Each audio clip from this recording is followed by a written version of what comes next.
In 1929 at Geneva, long before Hitler and his partners began to eye the real estate of the world, there was an international conference. Here, nations solemnly promised to uphold the rules covering the treatment of prisoners of war. The articles that were pledged are no secret. They are clearly stated in Field Manual 27-10 and in Training Film 19-1360, Handling Prisoners of War. Although the Japanese have never officially accepted the Geneva rules, they have stated their intention to abide by them. We treat the Japanese the same as we do any other prisoners. Regardless of whether a single soldier gives up or a general surrenders for thousands of men, they both know they will be treated in accordance with the Geneva rules.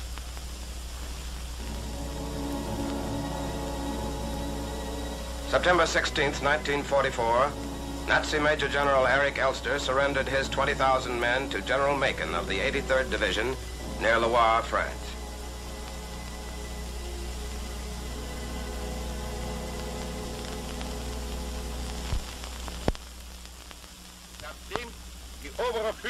Sir, inasmuch as the High Command, forced by circumstances of war, has seen fit to withdraw from my command certain combat elements that were capable of continuing to fight, I am no longer in a position to break through to the German frontier by force of arms. And I therefore surrender the infantry units and transport vehicles remaining under my command to the United States Third Army, according to the conditions agreed upon.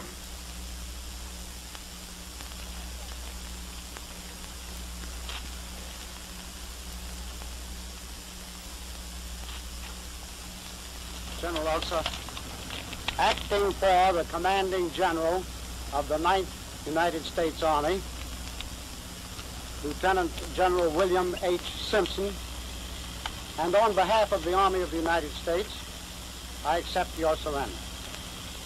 You, your officers, and men will be given treatment in accordance with the principles of the Geneva Convention.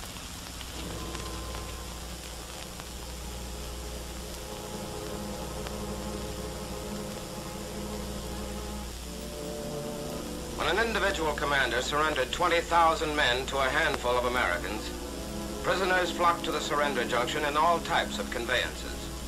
Horse-drawn hay wagons taken from pillaged French farms, command cars, engineers' trailers, supply vans, fuel trucks, lumber carriers, and even bicycles.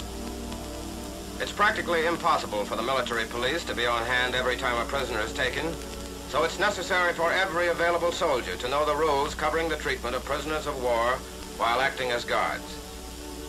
Policing machinery must be established immediately, not only to guard prisoners constantly, but to see to it that their weapons, livestock, vehicles, and other supplies will never be used by them again. Acres and acres of the materiel for making war are confiscated and sent to rear areas as rapidly as possible to prevent the Nazis and their equipment from becoming roadblocks against the speed of our advancing armies.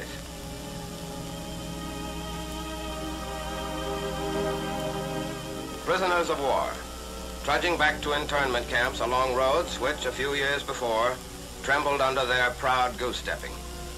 We've taken over 600,000 prisoners in France since D-Day, and more than 1 million since America's entry into the war. All of these men had to be clothed and fed.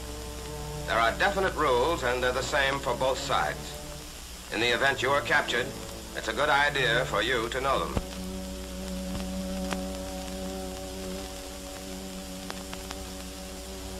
As soon as possible after an enemy soldier has been taken, he is thoroughly searched and all documents and weapons are taken away from him.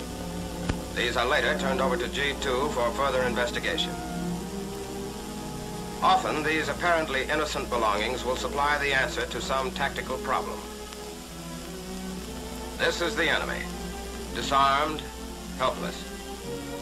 He thinks about many things after he's captured, but the big three probably are hate, fear, escape. He may not realize it yet, but he has nothing to fear. However, escape never leaves his thoughts, and our men know it. G2 always allows the prisoner to abide by the rules. But a word dropped off guard, a hesitant phrase, and this prisoner has unwittingly betrayed his country. A prisoner of war and a G2 sergeant chat over a tactical map of the area. "We tried to surround your battalion here," says the non-com. "Nine, that wasn't our position. We were over here." Each prisoner, before he knows it, has added a fact, no matter how small. When all the pieces are put together, the jigsaw is nearer completion, and we know where and how to strike next. After prisoners are questioned and searched in the immediate vicinity of their capture, they are moved back to a rear echelon. They carry their own wounded. In serious cases, when it is possible, our men will move a badly hurt German to the rear, where hospital facilities will be provided. Prisoners of war are not marched over 12 miles a day, and rest periods are granted on the march. If the march is long, prisoners are fed hot food if available.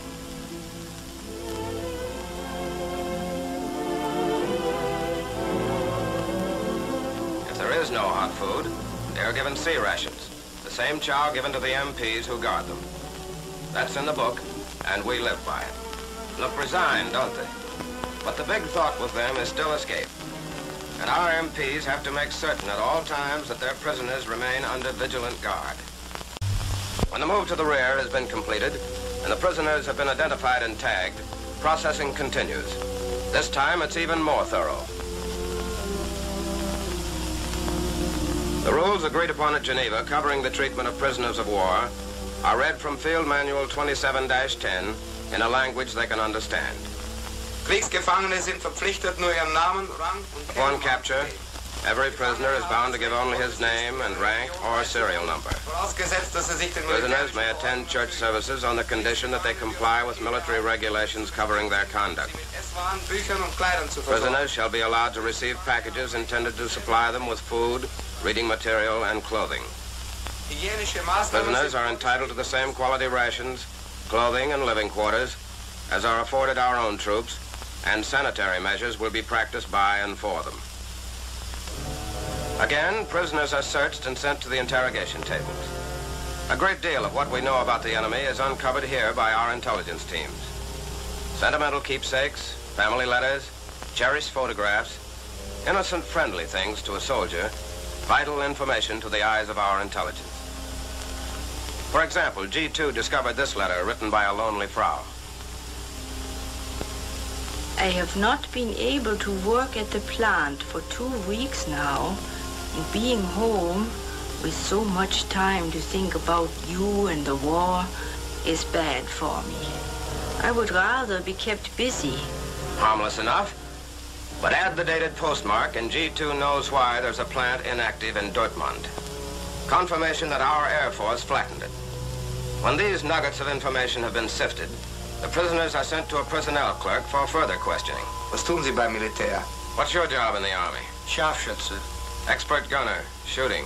Ihr Beruf, bevor Sie Soldat wurden? What kind of work did you do before you became a soldier? Ich war immer Soldat, Gewehr- und Maschinengewehrschütze. I've always been a soldier, firing rifle and machine gun. His days as a gunner are over, but the Geneva rules say that we can put him to work. So we'll find Fritz a new job and pay him for it, just as you will be put to work and paid if you are captured. As soon as facilities can be provided, prisoners are taken to the docks, loaded on ships, and sent to internment camps. Take a good look at these prisoners. Store that picture in your mind. It could happen to you. A slight turn in the fortunes of war and those trucks might be the enemy's, ready to carry you to a camp somewhere inside Germany. If they were, you'd be going through approximately the same routine. And if you know what to expect, you'll know how to handle yourself. After 5 long years, the Supermen are finally on their way across the channel. But they're making the trip as prisoners, not conquerors.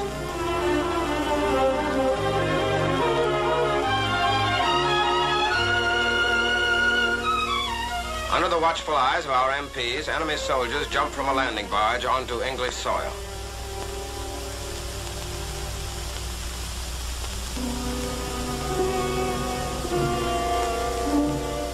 They're counted and recounted. Every move requires another check.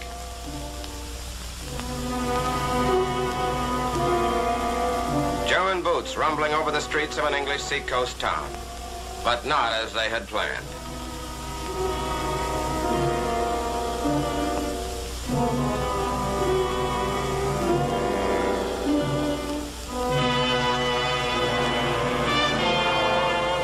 At a railroad station, the prisoners are ushered aboard a train which is waiting to take them to the prison camp. No Nazi who wants to live would try to make a break now. Chances for collusion and conspiracy among the officers and men are minimized by placing the officers in separate cars. The train ride carries the prisoners deep into the English countryside. What used to be peaceful grazing meadows have been strung off with barbed wire to house the incoming thousands of war prisoners. Enclosures are subdivided so that the larger areas contain the enlisted men and the smaller hold the enemy officers.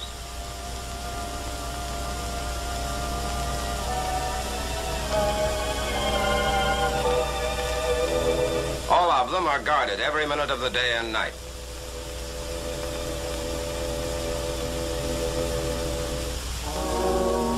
Again, the prisoners are searched. Concealing things is a war prisoner's neatest trick, and even after he has been searched 3 or 4 times previously, something will usually turn up. They're clever, but we try to be one step ahead of them all the time.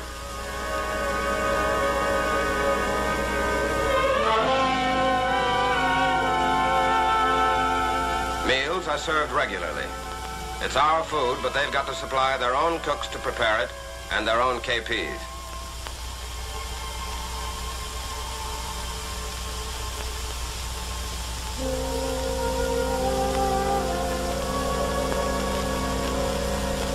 After their stay here, this batch of prisoners is due for shipment to the United States. Special letter forms are posted on the bulletin board. Okay, Hans, you can write to that kid in Freiburg or that Fräulein in Wilhelmshaven, just as long as we're sure that Joe Smith can write to his mother in Denver or his girl in Galveston. Here are ports somewhere in England. They get ready for that last long trip out of the war. Sometimes the trip is pretty rough. The prison ship, U.S. bound, was driven on jagged rocks by a storm at sea. A man on a sinking ship has everything he can do to save himself. But American officers knew that their responsibility was also to save their prisoners.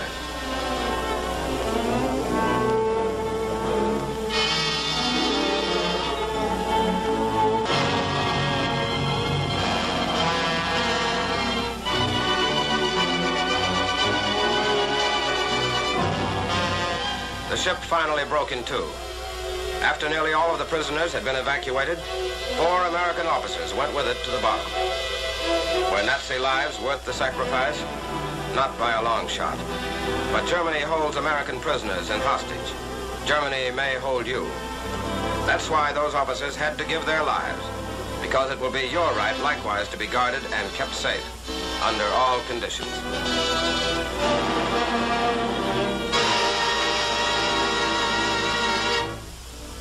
Another ship carried these prisoners to the United States. Large convoys are crossing the ocean with boatloads of war prisoners. In the United States, the men are assigned to permanent prison camps scattered all over the country.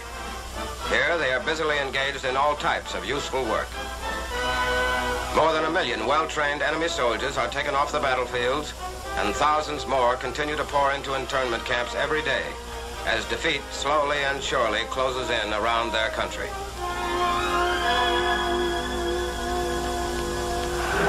Hands that once were raised in blind fanaticism to a false idol are now the symbols of defeat.